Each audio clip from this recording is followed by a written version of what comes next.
Well, hey there, everyone. Super excited for today's live listening session. So, if you can hear me and see me okay, would you please let me know in the chat? We've got a bunch of people already in. No data. What's up? Good morning, good evening, good afternoon, wherever you are in the world. Super Ford, hello.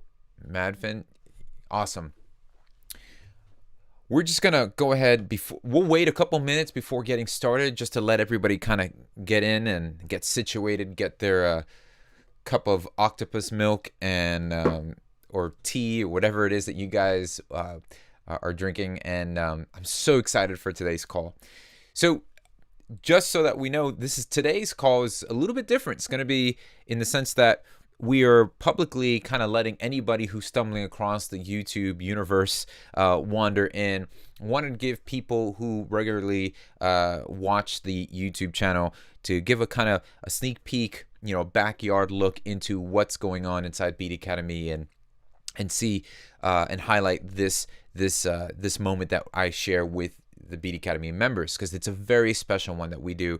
So this is a call that allows me to listen to some of the music that you're currently working on and gives me the ability to give you some critical feedback to help you with reaching the finish line with some of the music that you guys are sharing. So anybody who's kind of walking on in, we want to welcome you. So if this is your first time attending, if you're a Beat Academy member and this is your first time attending a live listening session, you made it through all the technical hurdles and you're here, I want to say welcome. Could you let me know? Could you just press the number 1 in the chat and just say and just type that in, just the number 1, and I'd love to just personally welcome you to our live session, as well as welcome you to becoming a Beat Academy member. So yeah, what's up, everybody?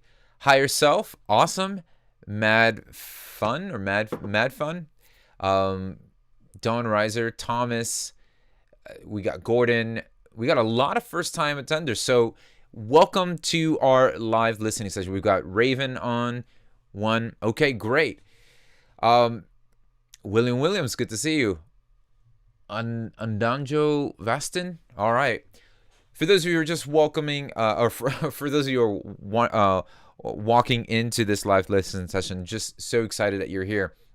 Let me give you a little bit of the housekeeping rules so you kind of know what's going on. So what we have going on is we have Beat Academy members that every month I have the opportunity. We actually are doing this twice a month, but we have the opportunity where they post some of the works. It could be something that you're working on, something that you've released, some maybe idea or sketch that you're starting to work on, and you want to get some insight, some feedback as to what next step you should take with your music.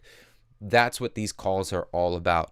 Now, at times, because just the vast number of submission to all these calls and due to the time restraint, we won't have time. I try to get to as much as possible. We won't have time to get to all of them, but most of those who have submitted in previous months, I add them to the front of the queue.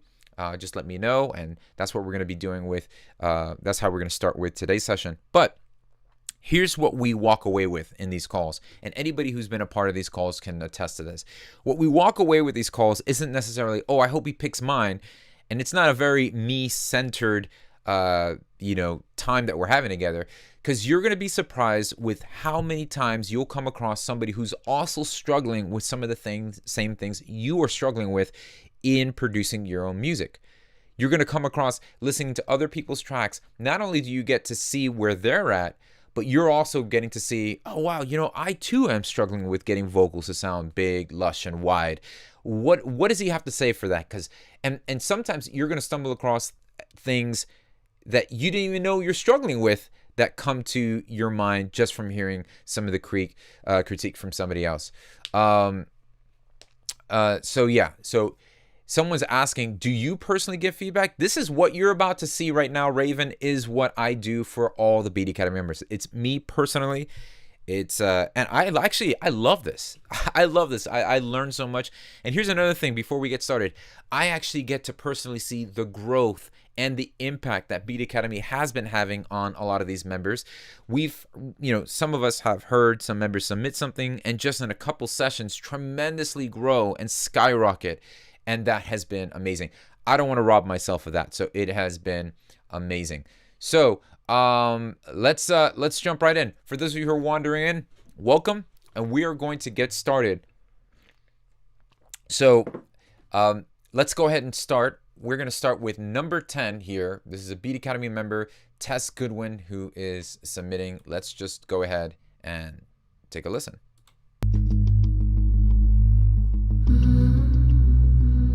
Here goes a story I know so well. It plays us in a fucked up fairy tale, the one where I welcome your power. I can feel it without you now. I can feel it without you now. Your power, your power. I can feel it without you now. Your power, your power.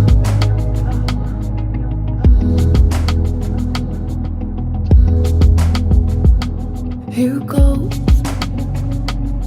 the story I know so well. It plays us in a fucked up fairy tale, the one where I welcome your power. I can feel it without you now. The story I know loves to lead me back to your house. I wait for silence. I wait for to the bed where you lay me down. I wait for silence. Your power, your power. Oh, so rich there, Tess. Tess, I don't know if you're here live in person. Would love to know if you are. Man, so many great things here. First, Tess, wow, such improvement from the last time the last time I'm remembering hearing some of the stuff that you've submitted.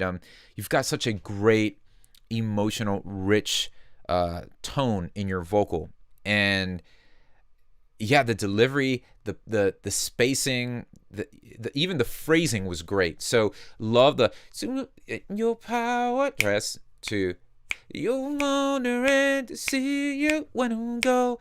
It's good. Maybe tweaking that rhythm a little bit so it just rocks into the pocket. This is what I'm talking about. This section here. Welcome your power. Feel it without you now. I can feel it without you now. Right there when the chord progression comes in, it's just great. It really does play well. Now, to create some lift when we get into that second chorus, to get some to create the riff there, that's where we can then either do a couple things. You can go where you're starting to add more production, maybe a higher string, something in higher register, so that we're lifting up. Usually things that start to either go at a octave higher. So if you had string patches, so if you're right, so you're that F sharp.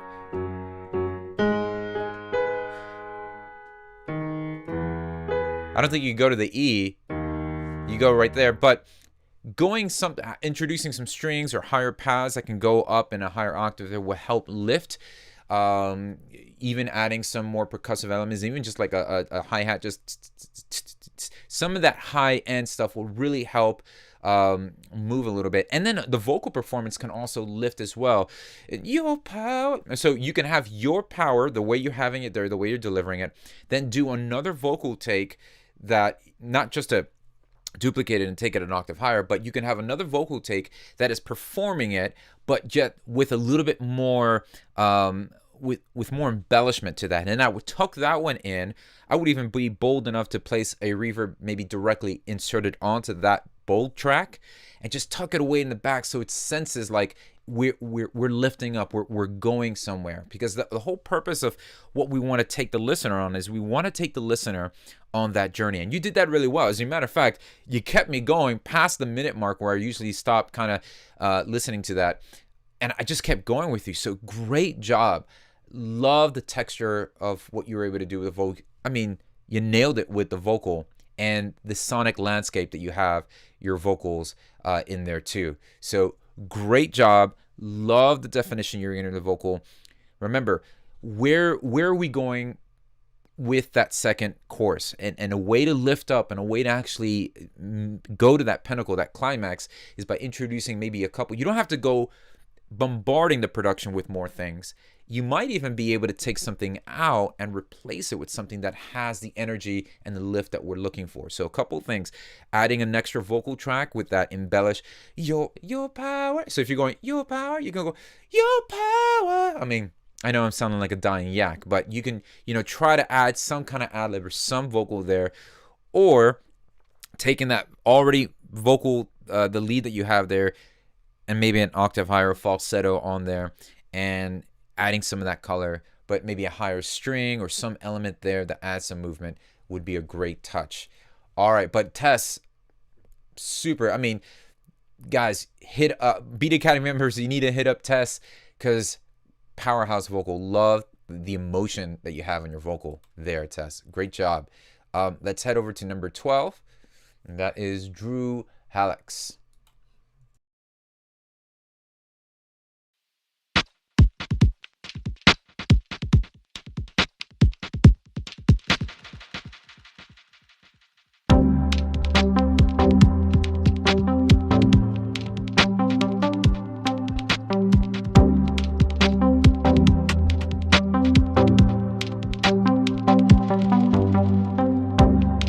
Yourself, this won't last forever, even though it seems like the end of the world. Take a breath and look up and out. Listen for the things you never heard. Someday soon we'll see, this will all be over, just a bad memory. Someday soon you will see, this will all be over. A new day, right outside your window. Town is waking up now. All right, so cool. So there's a lot of good bones on this track. There's a lot of potential here.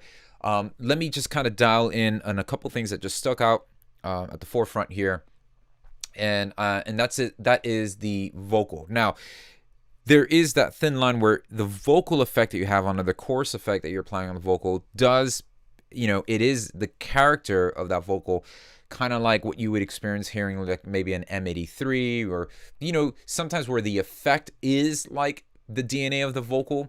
And I get that, it's really cool, but what it's happening is at the cost of thinning out the vocal. The vocal is just coming off very thin, and it tends to be more nasally, and that tends to have the vocal cut through and then conflict with other elements in the track. So for the things you never heard. So let's find a good balance there so that you're not losing a lot of the low end of the vocal. And what I would try to do is instead of maybe inserting that the chorus effect that you're having on the vocal, maybe try putting it on an auxiliary track or return track and sending some of the lead vocal to that, so you can get more of that balance where you're getting the same feel and the vibe that the chorus is adding, but it's not thinning out the vocal completely. Or you can just leave it where you have and maybe just give a little bit more of that low end and balance back on the EQ you have on your vocal. Now, also, gotta melodicize the melodic phrasing. I know some, so let me go back here with this won't last forever, even though. So those transitions there with the melody, right? So one, they don't lie, they don't last forever, even if I don't know where to go. That's the thing that we need to kind of tie in that stanza, tie in that phrase, because if you're gonna attach a more legato phrase to an already legato phrase, they tend to feel like runoff sentences or runoff melodies. So I'll play it again. Don't kid yourself. This won't last forever, even though it seems like the end of the world. Okay, so that's what I'm saying. Like, it's like the end. So you might want to consider shifting that over where you have 1, 2 with never find. That part's good. Rest. No one knows the feeling when I get my dreams off there to leave. Right. That should be it, because you want it all to not have to linger on over to the next measure or the next bar. But that's what's going to give a nice cohesive melodic phrasing when you are when you're crafting that melody. Now you're like, whoa, this is the melody that just came to me and it felt right to me. I get that. So what would really help in kind of helping yourself check whether or not it's in line of what I'm saying is, depositing some reference tracks in there, maybe something that melodically is not in the same ballpark, but yet always go back to the foundation of the timing, right? Put the metronome on. Just listen to the vocal track with the metronome on and see where does the vocal feel the most unnatural. Okay, and that's where you need to focus in on and give more attention to that vocal performance. Those are the two main things I think to start working on it and maybe fixing attention on. I didn't really go too much deep into the production. I think you got some cool stuff happening with the drums, panning at the beginning. But when those kind of elements are panning really left and right and wide like that, and they're, for instance, if all you had was that pluck and the drums or a drum loop and it's panning, well, guess who's going to get the most attention? That element that's moving around a lot, and it's just causing me to be like, what's going on? So I would maybe not pan that as much. I would leave some of those kind of panning things more for in the chorus section when you have something that's moving left and right, but you can't tell really what it is, and it's adding some movement. That's kind of more or less where I would do that. I would kind of keep that drum loop thing going on more centered in the middle, or not moving around as much, so that when the vocal comes in, I'm not distracted with the panning stuff. Does that make sense? Can you guys let me know if that makes sense in the chat? Always want to make sure that what I'm telling you makes sense, because then you're going to walk away with like, I have no idea what you're talking about. All right. Let's go over to number 13. Now, these were the ones that were submitted in the past couple of listening sessions that are going to test. So Carlos Diaz says yes. Great. All right. No data is my compass today. If no data says yes, then yes. Great. Yeah, so the panning stuff is really cool to do and to utilize when the purpose of panning is, okay, I want this to move. I want to create some kind of movement, but create contrast. Paint the picture that we've been here narrowly in the middle, in the mid signal or mono for a while, and then when we go somewhere else and I start adding this movement, you feel that difference, you feel that contrast. So that's something to keep in mind. All right, our next one here is Kem Snow, or Kem Snow. All right, here we go. Sorry about that. It's a different kind of love. When I kiss him, there's a rush, but that's just it. And I never feel alone. He would never hit the road, but that's just it. But at the start, my heart is still broken, and I just can't stop it. Looking around, searching for your touch, like it's a bad habit. I'm looking for you everywhere I go, even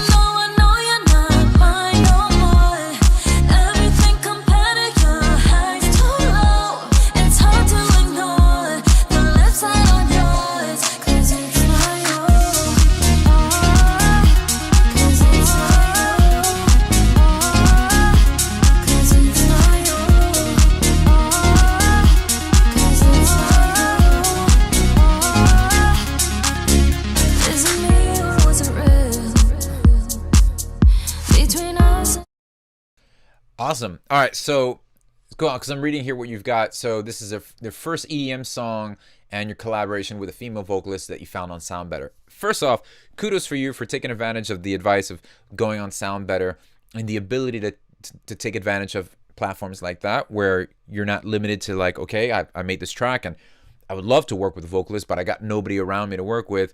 Bam, you've got actually a great vocal performance on here. She's got a great tone. And she did a great lead up. I like that chorus of the drop that she's got going on there and the breakdown. It's really cool. So now what we got to do, and it's amazing how powerful having a great vocal on a track can be, because it takes a lot of the spotlight and it drains a lot of the attention over towards the vocal performance. And so it's almost, I would almost be tempted to just, get a good vocal, and then you kind of gauge more or less, okay, what do I need to do to finish the production? Because without the vocal, it's sometimes now the burden is placed all on you to be like, okay, this needs something to take it over the top. And then when you have the vocal, it's like, okay, it feels like it's really close to the finish line. And now what needs to be done is just properly balancing out. You've got the elements there. You've got the harmonic elements there, such as like the chord progressions, the bass line, and things like that. But now it's just properly balancing it. So this is going to be more of a, hey, let me maybe just hand this to somebody who can add, balancing out the mix. So let me talk about at the very heart of this, the kick drum, because I think that's very important here. So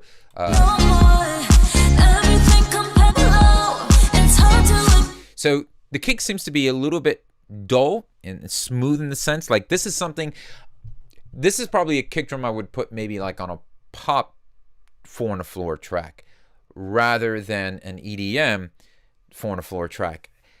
It's interesting, but that's kind of, if you guys know what I mean by that is the kick drum needs to be that predominant. Well, here's a good point. If you're using a reference track in your session, Sam, I don't know if you're here, but let me know if you hear live. If you're using the reference track, you can kind of gauge more or less both the balance of where the kick is in comparison to all the other elements, where to place the vocal, but then the kick needs to be a little bit more direct. So it's not bearing the burden of the track. It's not predominantly out there. So and so it's got a lot of beef, right? So you might even get away with this. You might leave the kick that you have because the beef in the bottom end is pretty good, and then shave off using an EQ, your stock EQ plugin, shave off some of the high end of that kick, and then find another kick that has a lot more of that sharp presence in the higher end, a little more of that thump, that like bop, bop, right? Layering those kicks together, but balancing it so that the second kick, the second layer, isn't getting in the way of the low end of the first initial kick. So go ahead and then shave a little bit off that low end of that second layer kick. And that's usually, I would start there before like, okay, let me find another kick. Maybe just layering that initial kick would help, would be the first step into getting the sound that you're looking for. So that's kind of what I would start focusing in on first. Layering that kick, getting it popping a little bit more, and then that's going to help kind of balance out all the other elements here.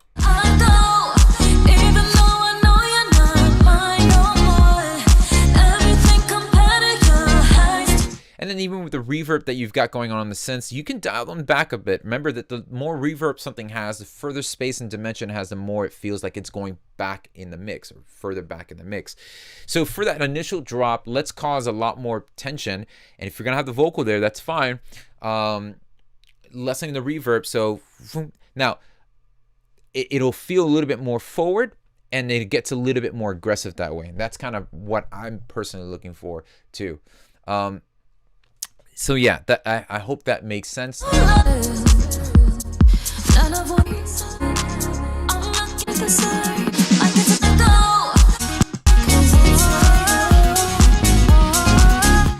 when you start to introduce the arpeggiator that's going on in that section, you want to make sure that we can filter out that stabs that you've got going on, right? Like it's all like what we mentioned with the with the kick drum. If you're going to start bringing one element in, let's give some space by dimming another element out, filtering out maybe the stabs just a little bit, and then creeping in the arpeggiator every now and then. Yeah, or you can actually, yes, there's some good recommendations here in the chat. Kick sample needs fading, it's clipping at the end, so shorten it. Definitely the red flag here would be the kick drum, but you've got great bones here. This is a good potential track that you can then take it to where it needs to be. So once you get some of those elements in place, then maybe going back to sound better, having somebody, hey, I could just really help have somebody balance this out, or reach out to a Beat Academy member who can kind of help you take that to the finish line. All right. For those of you who are joining us, who are probably just joining us from YouTube land, welcome. This is a monthly call that I do with my Beat Academy members. I know I'm getting a couple people asking in the chat, how do I submit my track? How do I submit my track? Well, first step is you want to become a Beat Academy member. This is something that I do personally with my Beat Academy members. As you can see, all the details that goes into the feedback and the critiques that we give. But my goal here isn't just to listen and give feedback. I want to see growth happen and walk alongside these members. So if you're wondering, hey, how do I get these tracks to be heard? Look into becoming a Beat Academy member. Visit beatacademy.com, and then you can post your work in our community forum, which is what we're doing now. All right, so let's head over to number 2. All right, this is Guitar Kit. Let's roll.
Hey there, Guitar Kit. Okay, so a couple things. I'm stopping there because there's a couple things in my mind I don't want to lose. So really cool, you know, the ambient vibe that you have going on for the ambient album that you're working on. Really cool here. One thing to keep in mind is that when you are creating a soundscape with ambient pads or just an ambient soundscape to begin with, it's the immediate contrast that you're going to feel in an ambient soundscape is that anything lacking dimension will immediately get cut straight to the front of the mix. So all of you who are listening or in the chat, you probably noticed that when we heard the ambience and the minute the drums came in, when they were dry and they didn't have any dimension or any reverb on them, they were just like right in your face. And if you're going for that, that's fine. But you want to also set the mood with all the other elements in the track as well, right? So you have to be mindful of that.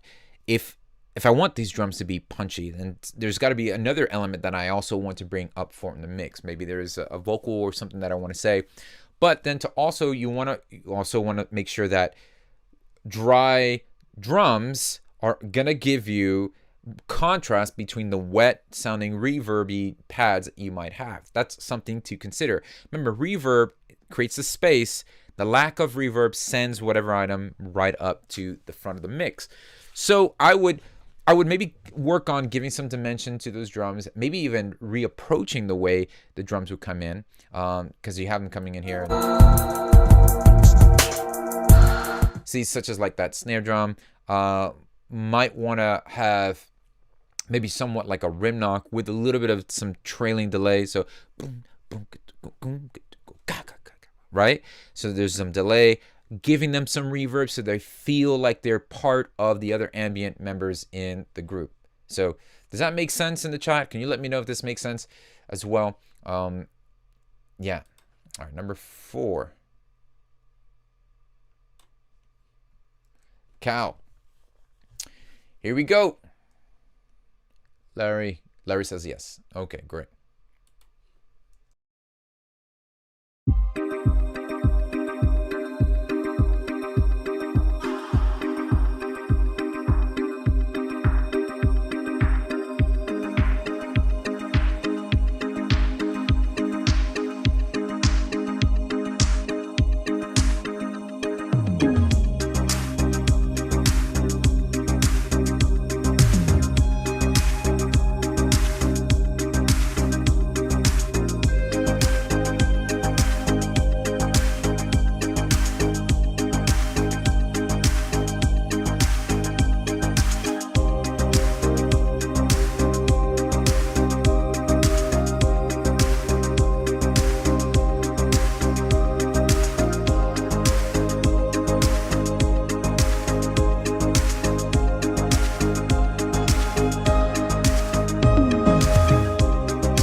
All right, Cal, cool. So there's a cool vibe here. I've got a little bit of, I don't know, synth wave tropical house. I don't know, synth wave, tropical synth wave-ish, who knows.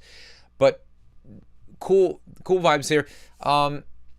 So I think I want to focus on, I think the main thing here is working on our transitions. Now, when you have an instrumental and you're working on something and you're carrying like a chord progression, right? C minor, right? You're carrying that. And then that next chord there, right? And you're just messing with those two chords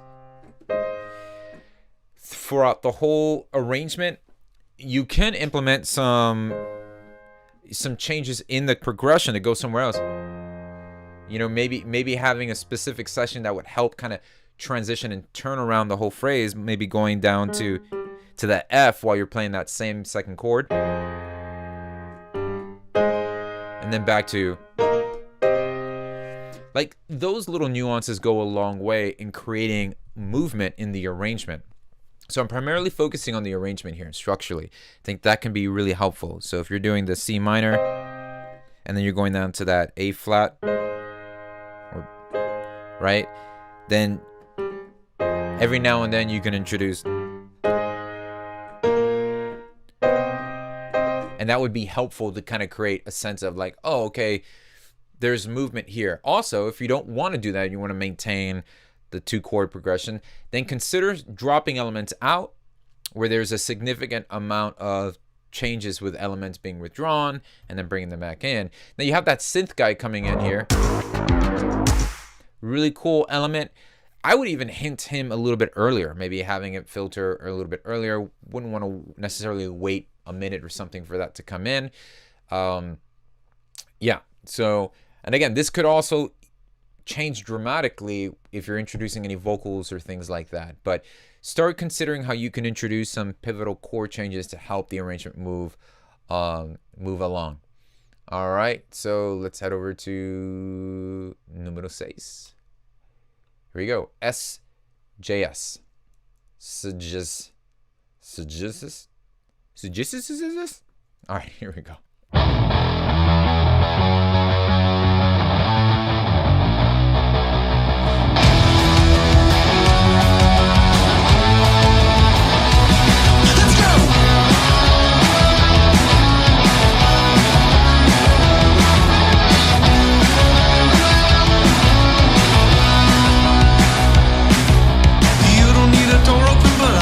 You make an entrance. I swim across the channel in December if I think you'd approve. I'll go on the dance floor ripping moors, walking zombie and Thriller. I watched all your stupid TV shows so I could smell your perfume. When I asked you to write me a song, you said, how many bars do you want? How many bars? Found a stash of all the lonely boys who wrote me love songs with strange metaphors. Evergreen love, we could be together. I salute the boys who write a John Legend love song. We should be together 'cause you don't need another love song.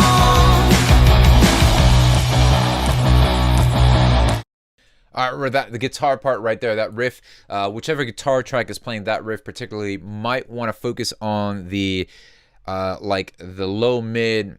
It's actually just like high mid. It's got this boxiness to it that is really kind of weighing the track down overall.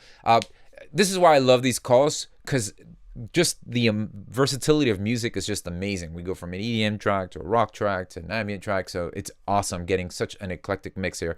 Okay. So back to this. Your concern on the forum is saying, I'm getting feedback that the vocals don't sound glued into the song. On the contrary, I think the vocals are the vocals are, they're a bit tucked away. I would even bring them up a little bit more. And yeah, just have them step out of the track.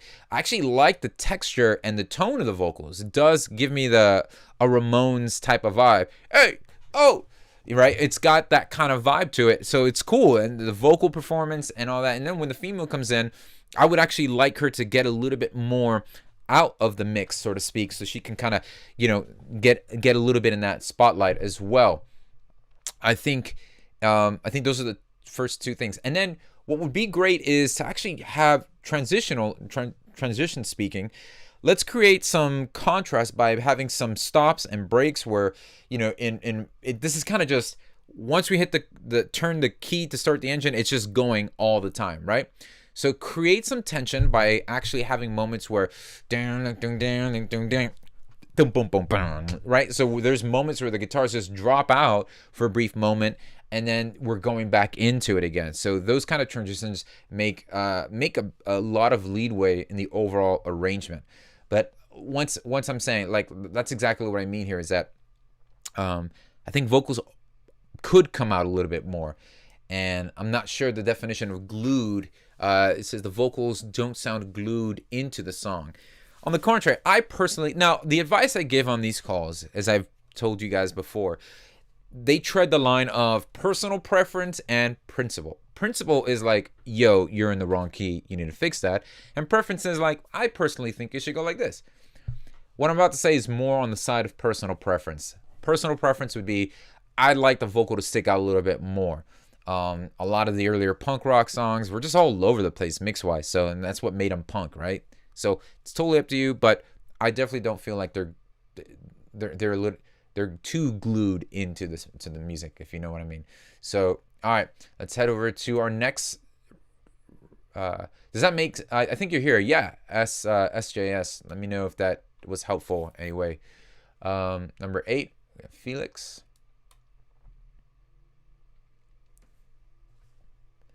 Once again, 'twas the season of cheer and joy filled the town, except for Scrooge with his perma-frown. Well, we'll just wait for that advertisement to finish. But for those of you who are just joining us here off of YouTube, welcome to our live listening session. If you're even asking, how do I get my music to be heard? I want my music to be, critiqued and given feedback to. No problem. Just become a Beat Academy member. This is something that I offer to all my Beat Academy members. We do this a couple times a month where we offer the opportunity to get your music heard, given feedback. And we also do cool things like where you're submitting ideas and riffs, and I'm creating songs from scratch using those ideas that you're sending over. So let's go ahead and check out this new track here from Stock up on freaking advertisements. Freaking ads. Well, all right, here we go.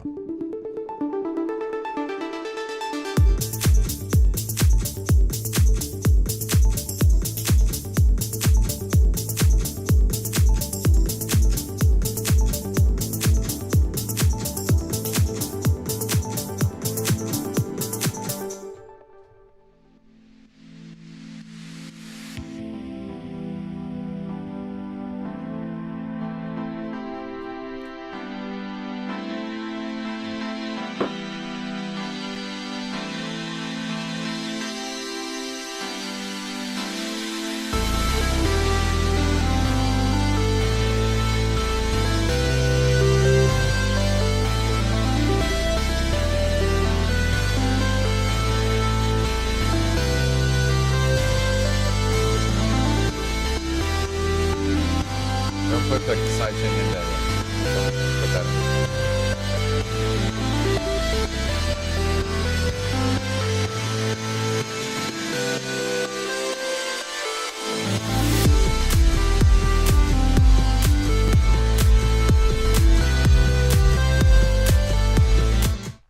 All right, really quickly, because all these ideas, I don't want to lose them. So this has a lot of great potential, Phil. This is got a really, it's almost like this is a cool demo to pass on to somebody to kind of get it over to the finish line, right? There's some cool stuff here. A couple things that I want to focus on. I noticed you brought the side chaining of the pads in a little bit earlier, maybe midway of that breakdown. I thought it would be more effective to finally get the sense of side chaining once items come in, such as like the kick and snare too. And yet it didn't elevate. Like when the kick and the percussion came in, it didn't get the sense of elevating me to that next level. So it didn't have the contrasting the contrast that we're looking for. So here's a couple things. So let's create some dimension, right? The dimension can be created with adding some reverb and delay on these pads here. I like how you're starting with the arpeggiator and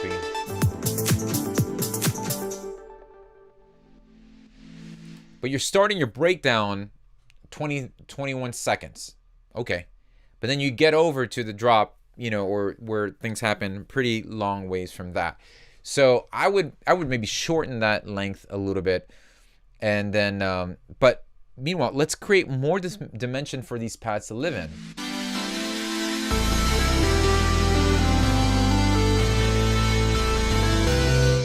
That's fine there. Let's send a little bit of those pads to some reverb so you got more of that deeper space happening in there. And then as you're introducing the bass element that comes in, it's going to give and let the bass be a lot more drier. Remember what I said earlier, that the drier elements are going to stick out a little bit more further in the mix. So you start to create this dimension already. Even so, after you've got the bass, you might even want to incorporate,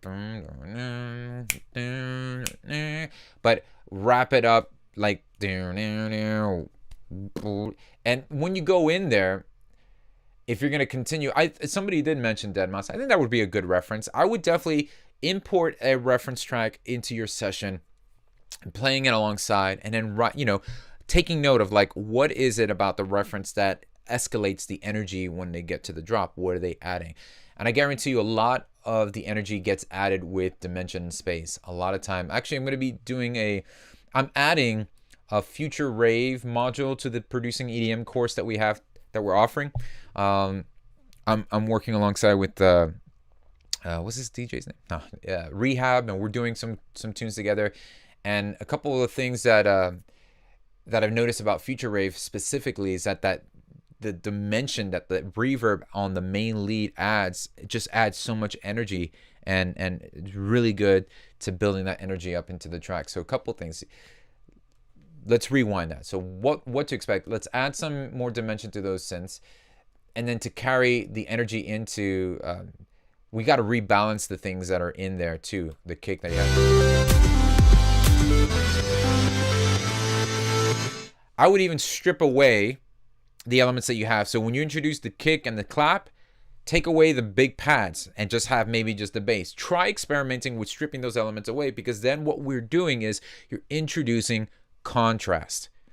Contrast is such a huge way to implement energy in a track. Why? Because we, the listeners, just heard, and then we were listening to these pads come in and the bass line, and then you took something away from us and you're drawing our attention to something else. So when you take things away from a listener's experience, you're giving them the expectation of either hearing it again or hearing something else. So that's how you can use contrast to build up energy in your arrangements. So let me know if that makes sense too, because that's something that it takes a lot of maturity to realize and gain, especially in the EDM world, because you can have, hey, I've got chords, I've got synths, I've got bass, I've got drums. What else do I need?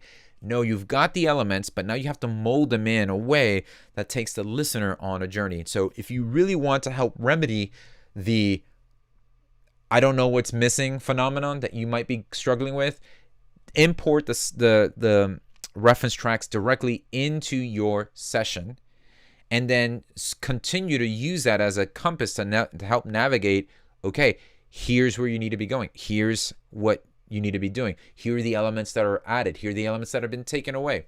Those are the things that need to happen during your workflow.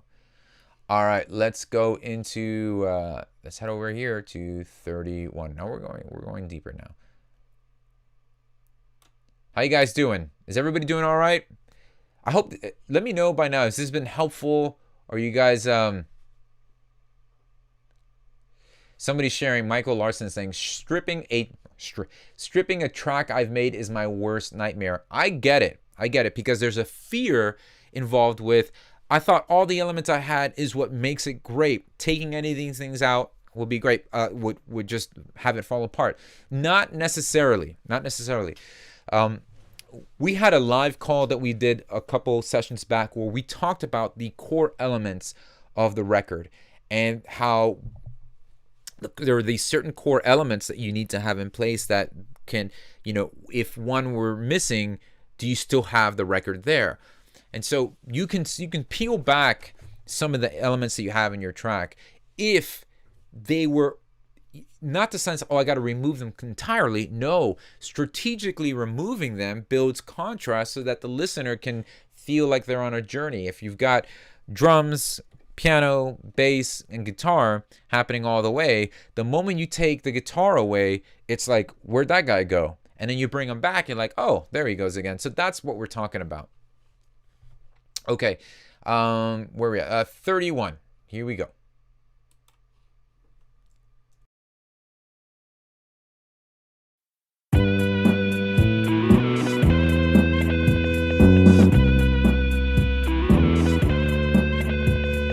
Welcome to the show. Put you in the VIP seats. Be sure to enjoy the venue, and all the players understand that you've got simple demands, and they'll try to steal your heart, but every eye will be on you. Every eye will be on you.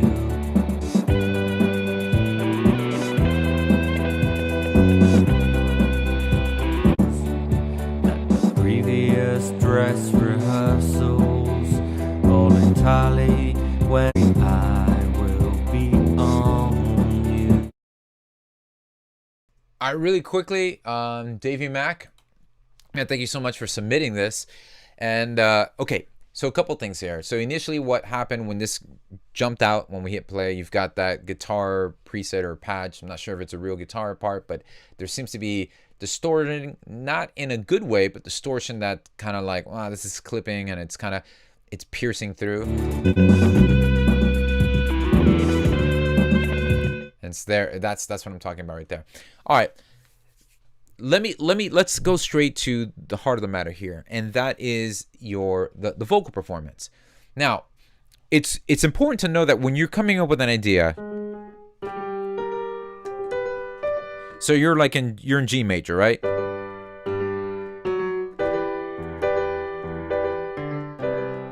Right then? Okay, that's cool, basic chord progression, great. Start to find a place where if your vocal is sitting in a place and it's not giving you the freedom or the liberty to develop some kind of dynamic range or dynamic performance with it, then I would even suggest you to probably transpose it in a way where it allows you to do that. So so if you need to go a half step up or a whole step up, to give you the ability to hit notes or go to falsetto, I would do that. And it would benefit you in the long run because you're creating more of a dynamic range. And I think that's, at the end of the day, guys, it's so important that a great song is a great song is a great song. It's something that you want to be able to say, if I can just walk up to a piano and sing the song and the melody to it, I'm good. Then everything else added to the production emphasizes the goodness of that song. It shouldn't take away from the song. So the reason why I'm not talking about hey, you got to switch up the drums, or, you know, the hi-hat pattern's off. Because switching the hi-hat pattern, getting a new kick sample or snare sample isn't going to fix where we're headed with the song. Do you guys understand that? And so we have to understand, are we creating the foundation for the great melody to be in play? So if we... Welcome to the show. Put you in the VIP seats. Sure to enjoy the venue, and all the players understand that you've got simple demands, and they'll try. And that part there is what I'm saying. So you start to go up and you've got some poor demands. All right. But then you have something harmonically going on with the keys that don't really match that transition there where you're going vocally. So, yeah, it's just you can stay low if you want to. Welcome to the show. I mean, like David Bowie says, welcome. But there's character. There's a delivery there. There's a confidence that's being... I'd rather you give me a vocal track full of confidence and pitchy up the wazoo than something that is perfectly tuned but lacks the character. All right? Because the character is the part that you can't melodyne in. The character is the part you can't auto-tune in. I can fix the pitch. We can easily just go put it where it needs to be. But we got to capture that the fire or the overall character and mood of the performance. So, you know, that's the thing. Like if you listen to Ground Control to Major,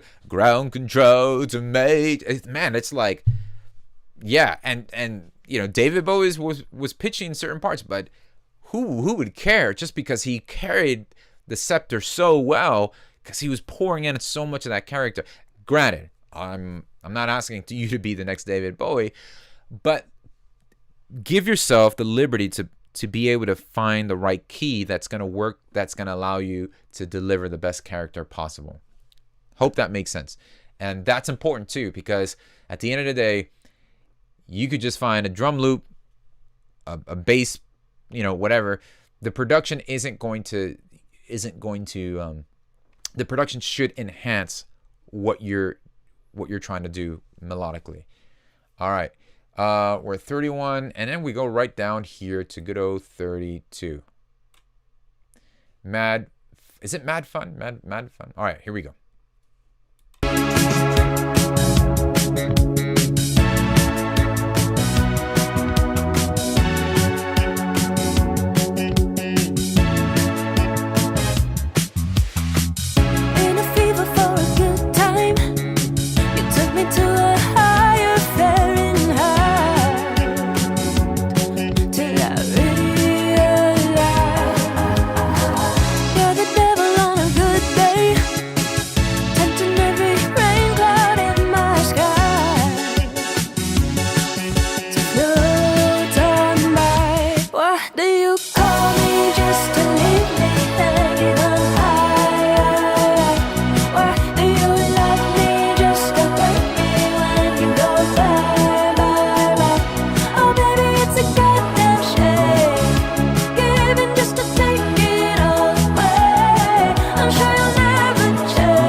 Love that section there. You never believe it, tell me if I know my fade away. All right, a couple things here. So great. This has a lot of potential here. There's a lot of great bones here. So, Matt Fun, what we need to understand. So you're starting off with that synth, right? So you've got that synth starting right out the gate.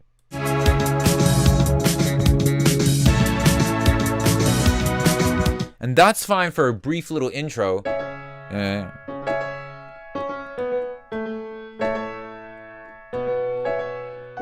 Right? That's fine. But then let's let it stay in the green room for a minute. Let's let that synth kind of go out of the way. Why? Because if it's continuously there, right? The fabric and the frequency, everything of that synth is just kind of, hey, look at me. And it's really getting in the way of the vocal. And it doesn't, you're removing what's special about that synth when it comes back into the chorus. So start off the intro there, maybe even filter it in and then filter it back out. If you want it there, then place a filter on top of that synth and then just filter out the synth part so that it's just kind of, it's in the back. You kind of get a sense that it's there, but it's not as dominant as it would just full-fledged. Okay? That is going to give a much more impact when you fully open it back up again into the chorus section, and then it really lets the vocal just kind of do what it needs to do there. So, and then you've got a bass line going on with the drums. Yeah, see that synth? He's like, yo guys, why don't you tell the bass player, the singer, just and the drummer to get all out of the way? It's all about me. No, you tell the synth to just chill because we want to get the drums and that bass kind of doing its thing. So that's what I'm saying. The synth just is so overpowering during that section. Let them do what it needs to do during the chorus section to help lift up the overall arrangement. That's the most important key, because anything that starts to take away attention from the singer or the lead or the melodic driving force of the song, you're now having bad tension. There's good tension and there's bad tension. So that's what we need to understand here. Okay, so that's point number one. At that tempo, that one, yeah, you're definitely in that flash dance. You know, what's a good? I Need a Hero from the Short Circuit movie. I think that's a great example. I need a hero, right? That's a good example. I would actually use that as a reference to that track. But we need some transitional aspects in there.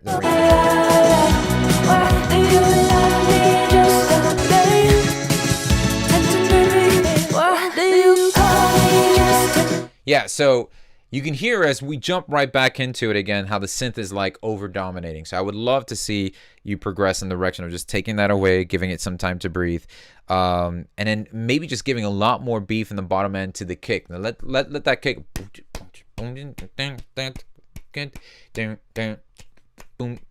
So when we're creating things at this tempo and you're moving in this direction genre-wise, you want to have minimal. Well, you have the singer there. So yes, just let it be the drums, the bass. Then you can have certain things that accent certain timing, so a certain measures, right? So you can accent certain notes and rhythms. Oh goodness, it's been a crazy day. So 1, 2, bam, bam, right? That's, you can have something that just like boom, boom, boom, bam, bam. Yeah, number 5, Alive. Yeah, that's the one. Hold on, I need to play it real quick. I need a hero. Like it's is it, that's the song? I need a hero. No, I'm probably gonna get like is it Sarah Buxton? Yeah, I think. No, that's not it. I forgot the name of the song. Anyways, I'm not gonna waste time looking for it, but yeah, I don't remember the name of the band. Anyways, so yeah, go Johnny 5. Johnny, this is simple. Johnny Alive. All right. So yeah, so I hope that was helpful in there. We're at 32. Let's head over to 41. Now, for those of you who are joining us and are not Beat Academy members, but you're just jumping on our live stream here, you're wandering off the YouTube universe, thank you so much for being a part of this. This is something we decided to do today. We'll let people kind of wander in and join us along. But I do this with my Beat Academy members twice a month, in which we give feedback, exactly what you're seeing us doing. And if you're asking, how do I submit my song over to this? Beat Academy members they get the opportunity to post their songs, and I give this personal feedback that you've been watching over the past hour or so. So if you want to be involved, definitely become a Beat Academy member. There's more to it than just having your songs being given feedback. There's tons of exclusive content, stuff like that. So Beat Academy members would be more than happy to chime in here. But thank you for being a part of what we're doing here. So we've got Bianca O2. let's do this.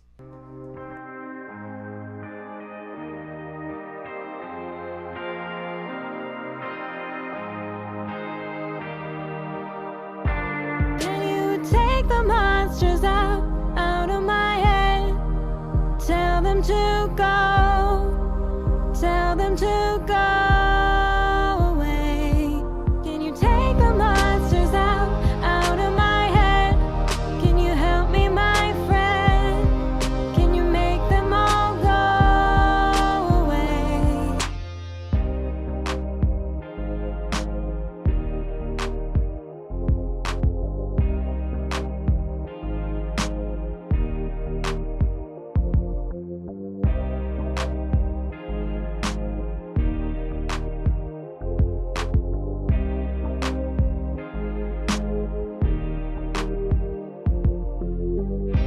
I don't wanna feel this way.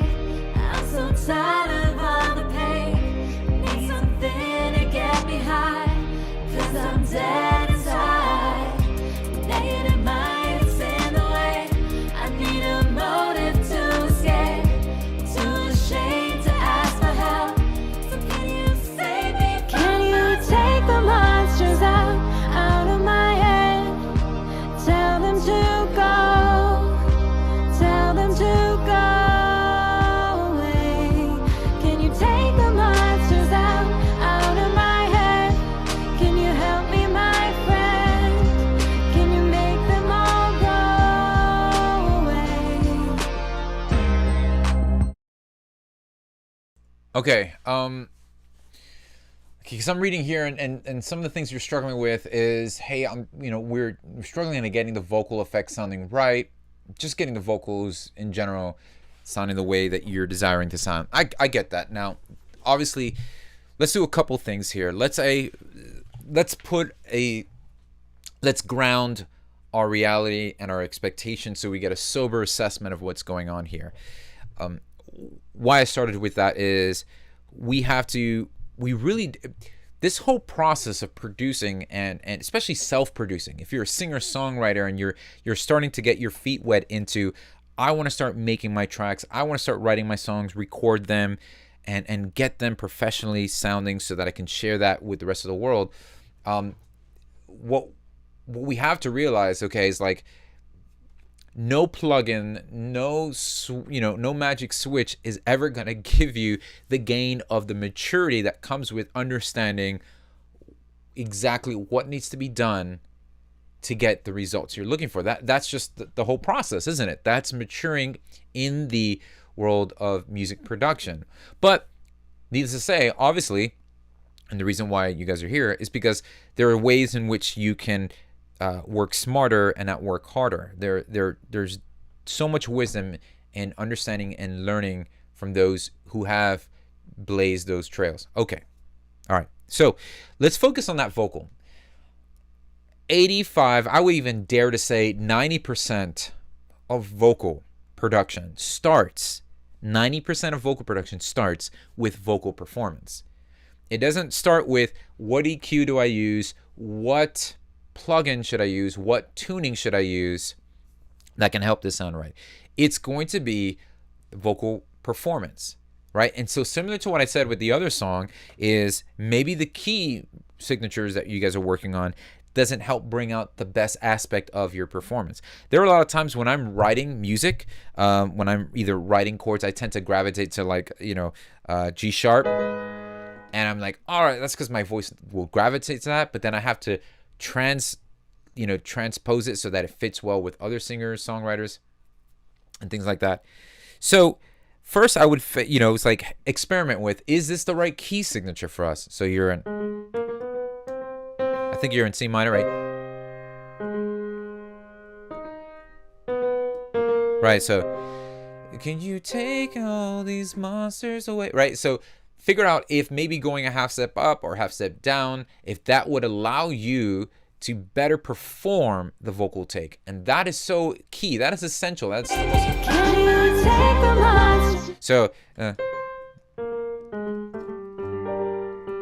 So you're doing, can you take the right? I'm not going to try to do that, but maybe going a half step lower because you have that higher part there. So I would first take the time and invest in saying, okay, maybe changing the key, what's going to work well. Okay, so let's skip that because you probably have already done that and you landed in the key that you're in now.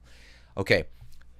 Then proximity makes a big difference too. So if you've got your microphone, right, singing really up close to the microphone is going to give you a lot more of that low end, and you have to be careful with that because then that will transmit into the recording. And then, but getting farther from the mic gives you what? More room is going to be captured in the recording. So you got to find that nice medium, that balanced part there. And so if you've got that section that you're singing out a lot louder than you are doing the pre-choruses or the verses, be very mindful. So you don't want to sing as loud as you are doing, let's say, if you're doing that chorus section, you're belting out a little bit more, you might want to take a step back rather than being up close that you were with the verses. So that's one thing to compensate. I would rehearse it and just get as confident as you possibly can on the performance aspect. Like I said, 90% of vocal production starts with the vocal delivery, the vocal performance.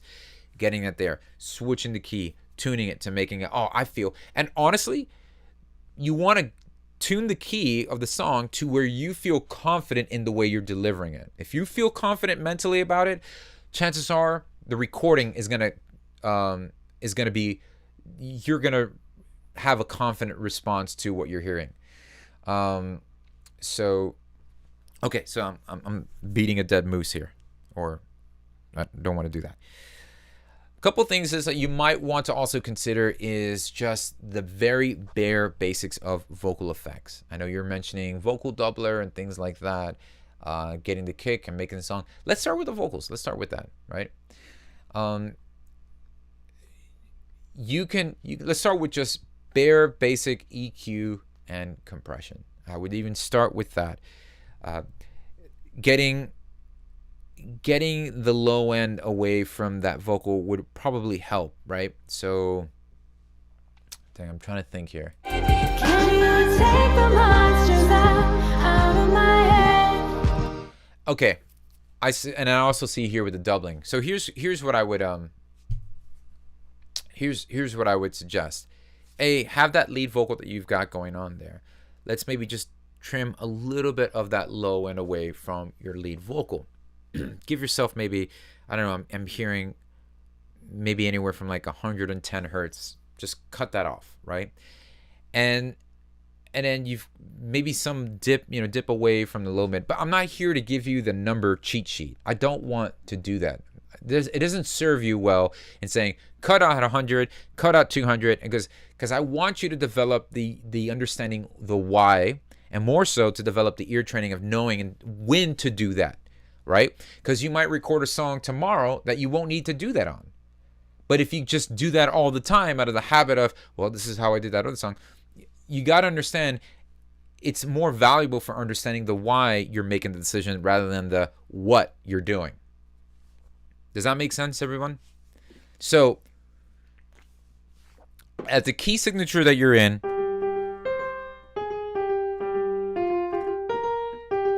right? That first note that you're hitting, that G, has a lot of that low mid, that muddiness, or it's just a little low boxy mid going on there. That's why I'm suggesting to remove some of that with the EQ, but then you fall into the issue of having thin vocals. So here's what you want to do. Trim a little bit of that low end, then double that lead vocal track. What I mean by doubling is you're going to open up another track. You're going to re-record your vocal singing the same exact melody line. And here's the trick. You got to do the timing spot on. Rehearse it over and over and over again. I think a problem, and I'm not saying this is with you, but I think a problem that I come across a lot from artists that are starting to self-produce is that just because the ease of access to technology is giving them the ease of the ease to just not work as hard at getting the results that they're looking for. So let me repeat that. Because technology is allowing you to instantly tune things and vocal templates and channel strips and all these things, you can just one click of a button. You've got perfect, artificial intelligence will try to help you navigate those things. I think what we're missing is, because we're finding it so easy to instantly access plugins to help us achieve sonically what we're looking for, we want to withhold the work that goes into delivering a great performance. Do you guys follow with what I'm saying? I'm not saying you are. I'm not saying you're doing that, Bianca, but I say it's really important that that we don't bypass rehearsing this over and over, practicing it over and over again, because it's like, oh, I can just record it really quick. Once I record it, I'll fix it all in the plugins. No. Like, I've had artists in here and I was like, hey, you know what? We've tried recording it a couple times. Why don't we stop? Why don't we just practice and rehearse this? Diana says, I feel personally attacked right now. I get it. I fall into that trap too. I'm like, yo, let me just record it and fix all this stuff. And sometimes I got to tell myself, no, rehearse it, practice it, memorize the lines, memorize the lyrics, go walking around outside the studio, singing it over and over, and just rehearsing it, just practicing it, getting better at your craft. Would it hurt you that you actually practice the part over and over again till you got it really well? You're actually giving yourself the best, you're setting yourself up for better success so that you actually don't have to make a lot of the changes on the plugin side of things. But anyways, I digress. So yes, start there. So lead vocal in the middle, get another track, sing exactly that same melody line on the next track. If you have access to my vocal production course, please jump on that, Bianca. If you haven't yet, we're doing special pricing this week alone, so definitely take advantage of the vocal production course because I walk you through every step of nuances to covering exactly what we're talking about. So the vocal production course will cover all this in depth, but for really quick, get maybe 2 or 3 tracks where you're doubling your vocal, panning left, panning right, and nailing the timing so it's all aligned well. And that'll help giving the sense of your vocal being wide and big by the time it gets to the chorus section. Whew. All right, let's go down to 55.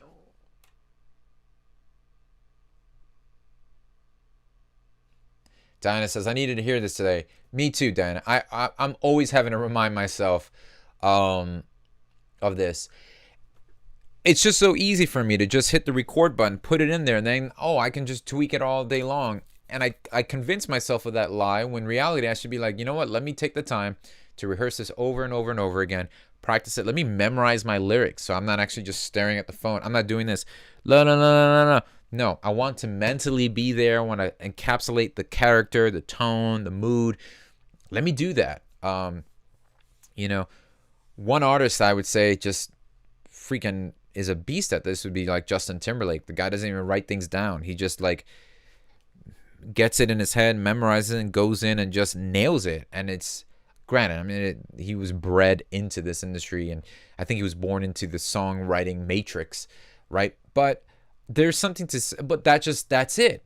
He's been doing it for so long, and he's just been going over and practicing over and over and over and over, and it's just like second nature to want to achieve excellence in what they're doing. So don't let the ease and access of technology shy you away from putting in the work that goes into before recording any vocal.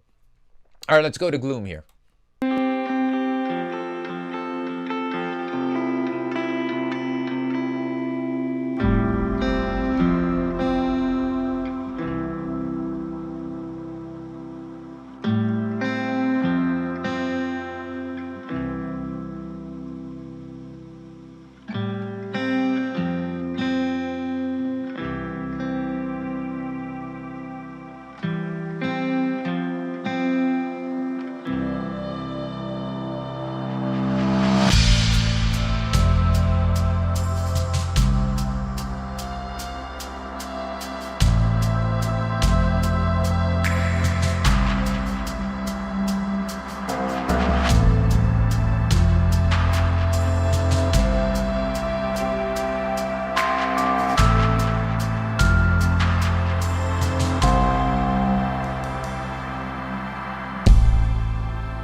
this is good. It reminds me of a band I love listening to a lot. It's a Hammock.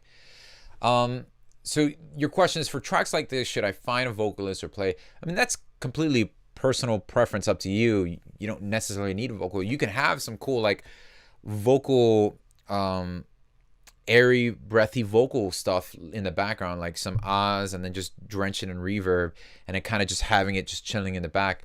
I think that'd be cool. That adds some sonic landscape there. Would be really good. Some soundscapes for you there.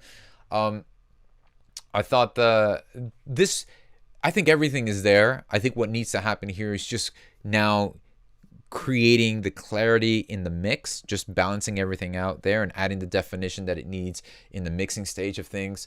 I think the kick drum, when it comes in, it's a little bit more too acoustic thumpy, rather than just taking away some of the thump and letting the lower end of the kick come through, because it just feels like they're an acoustic drum kit kick. And in the sense of what we're hearing, it should just kind of be more of a deeper kick. But when the set comes in, it's perfectly fine. So I'm talking about the kick stabs that you have going on. So you can easily remedy that by just putting a filter or an EQ and just eliminating some of the higher band on the higher frequencies on that kick, and then opening it up when the drum kit comes in. I think it's great there. I think overall, this is a really cool vibe.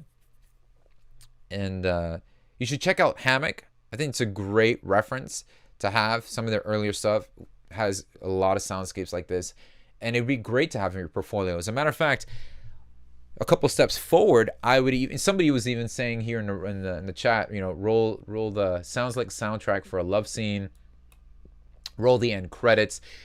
Why is that good?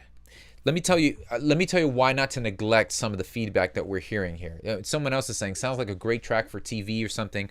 These should be alarm bells ringing off for you, Gloom.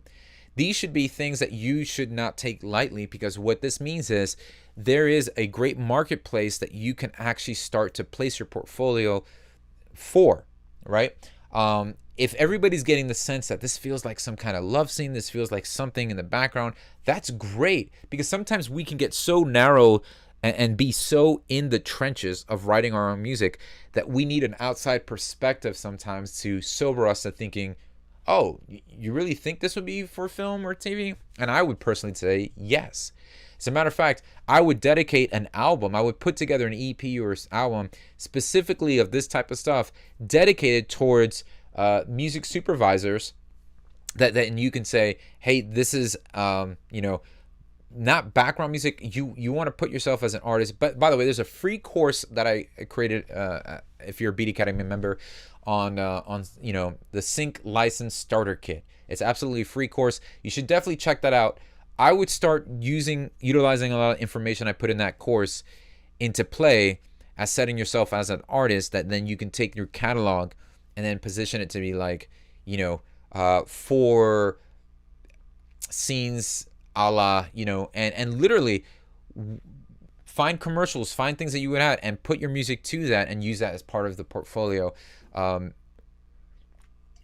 I would use that to then position yourself as like, hey, this is material that I have here.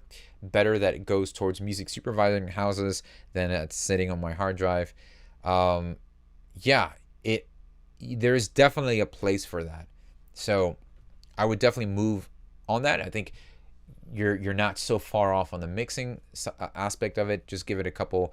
That is where you should definitely have some references in the session, going back and forth, and A being, okay, where's their kick drum, where's their guitar, where in comparison to mine, how's the low end on that. Low end is really hard to kind of balance out, right? Not really hard, I would say. It's you know what, when I mix this, because sometimes the low end or having a sub is really just the only element that's there in the bottom end, so it doesn't become that much of an issue when trying to balance out the low end for this. But yeah, all right, we've got time for I've got time for about 2 more, and we're gonna wrap up our listening session for today. Hey, just curious, for those of you who have joined us, who maybe wandered in from the YouTube storefront, or you saw the live going on YouTube and you've just ventured in here, I'm just curious to hear from you. Has this live call been helpful for you? Has this been helpful? You're walking in here, you're like, wow, didn't even know this existed. So if you're interested in this, definitely want to visit beatacademy.com. We got some special promo stuff happening this week, but this is what I do normally for my Beat Academy members. So all the Beat Academy members have the ability to upload their music and get this kind of feedback on it regularly. So if this has been helpful, if you saw any benefit from this, I'm glad. And so, yeah. All right, guys, let's go ahead and venture off to our last 2 tracks here. So we have 51. Oh, wait. 51 here. And this is George J. And then we'll go on to number 7.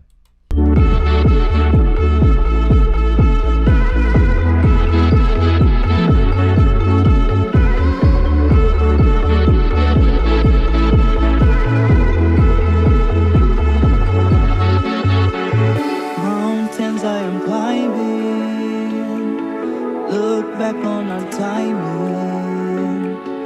If I do not say bye, promise me that you won't cry. I keep my heart closed if the night gets too dark. I lose myself if I can be where you are. I run away, I run away, I run away. I run away, I run away, I run away. I run away, I run away, I run away. I run away, I run away, I run away.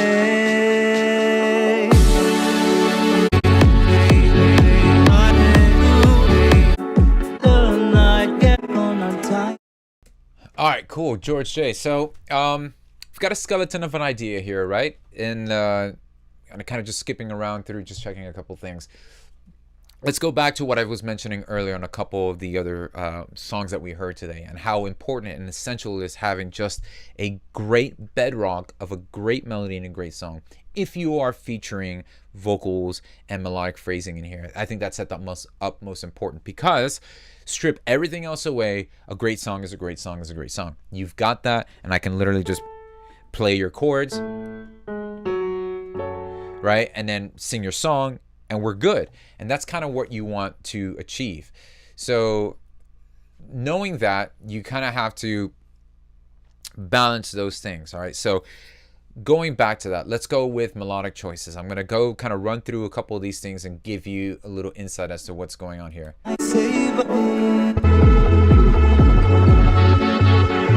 Mountains I am climbing, look back on our timing. Okay, now that's a good place to start if you're going to start there.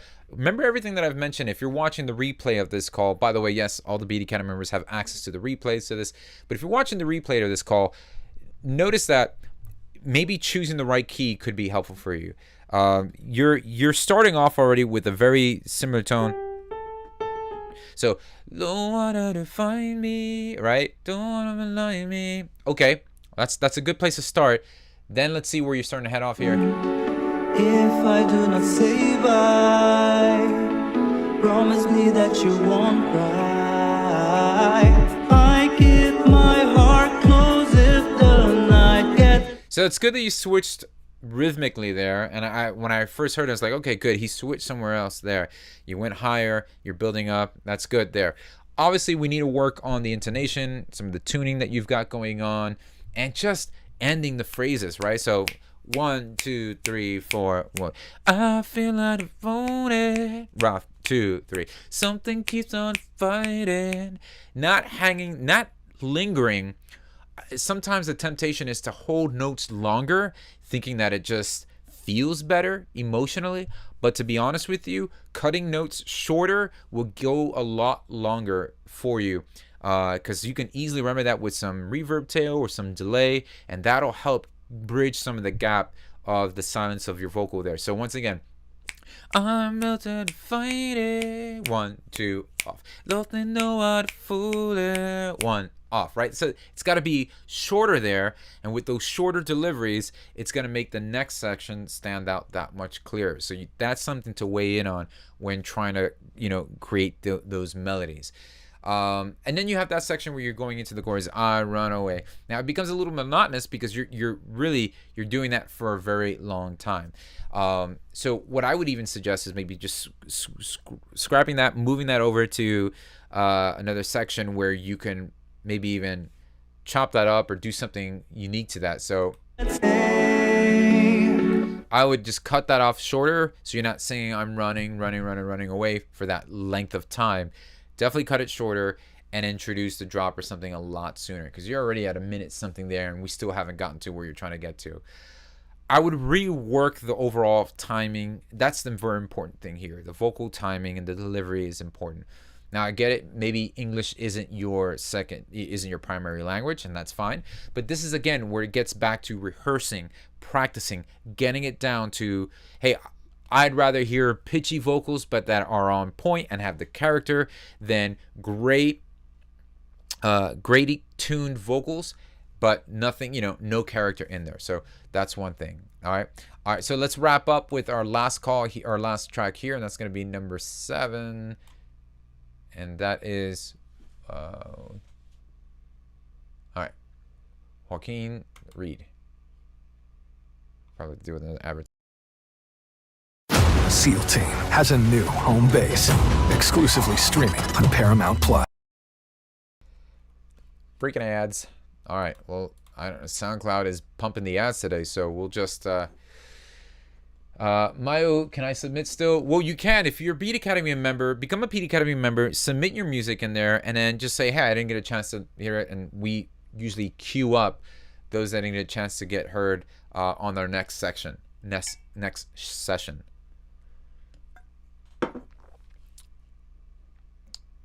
Cool. All right, let's go back.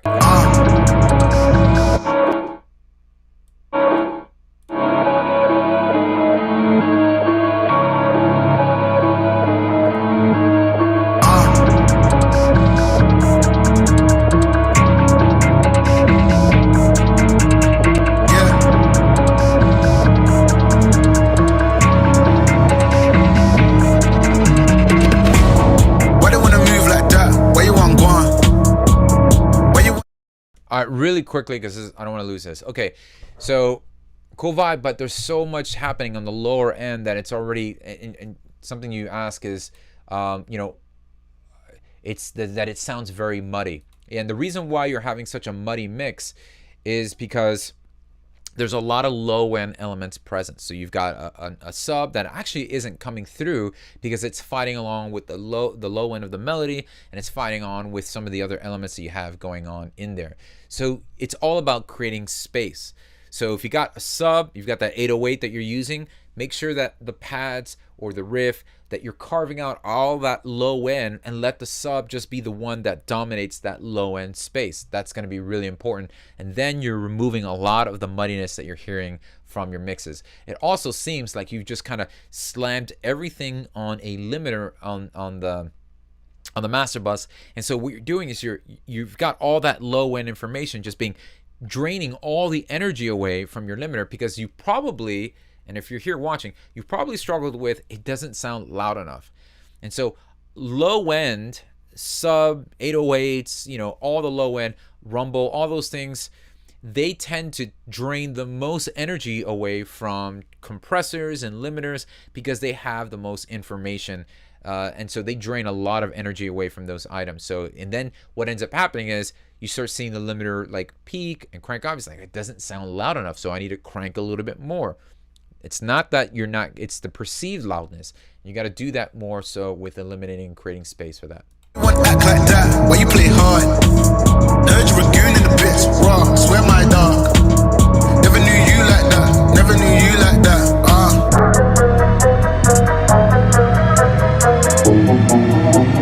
Yeah, we also have issues with the tuning of that 808 or that sub. It's just not in tune with a lot of the samples and the riff that you have going on. So be sure. Now, if you're not certain of, hey, this is like a sub loop or it's just a sub, I don't know what key it's in, then I would suggest dragging in a tuner plugin. If you're using Ableton Live, there's a free tuner, but you can easily access a tuner plugin, drop that on the 808, and then see what tune or what note that 808 is playing, and see how far sharp or how far flat you are, and tune up the 808 so that it's harder, especially when you have 808s and you're playing at a lower octave. It sometimes feels like it's hitting the right note. It's like, oh yeah, that's an F. But then when you actually tune it, you're like, dang, it's really an E flat. So you have to be very careful that you are tuning a lot of the low end, especially with 808s. Old school, young jack, all black, MZ, still screaming out that chain gang. The day we hustle, but the night we play. The day we hustle. Yeah, I think that's a lot of the issue. It's so much going on in the low end. It's very muddy, and you end up fighting a lot of the things for these vocals to stand out because 808s are not in tune, and they're draining a lot of the limiting and compression because it's just battling. There's a lot of fighting going on there. So add some clarity by giving some space to the low end, by carving out that low end from the riff, the melody, and anything else. Even some of the vocals, you can take some of that away. All right. Well, thank you so much for submitting that. All right. Well, this is going to wrap up our listening session here. William Williams. Oh, great. Cool. So thank you so much for being a part of this listening session. I love these sessions because they give me the ability to see the growth that's happening within the Beat Academy community. And also, we've seen members who submitted something and then like just 3 or 4 months and utilizing all the resources on Beat Academy, and they're just like night and day. I was like, wow, so much growth has been taking place. So thank you so much for being a part of this call. If you're wandering in and you've been watching the replay here on YouTube, note that those who've been able to submit their music are Beat Academy members. And if you want more information on how to become a Beat Academy member, definitely visit beatacademy.com. We're actually doing a special promo price, so you can click the link below in the description box right now for all the courses I have available. And there's so much more that you get access to when you are a Beat Academy member. I have that available because that's where I spend the majority of my time. If I'm not in the studio with an artist or producing music, I'm at beatacademy.com. And so thank you so much for taking the time to be a part of this conversation, to be a part of this listening session. We really do value your time, guys. So many things are on the horizon for my members. So be sure to get information on how you can join. Thank you for watching, and I'll see you on our next call.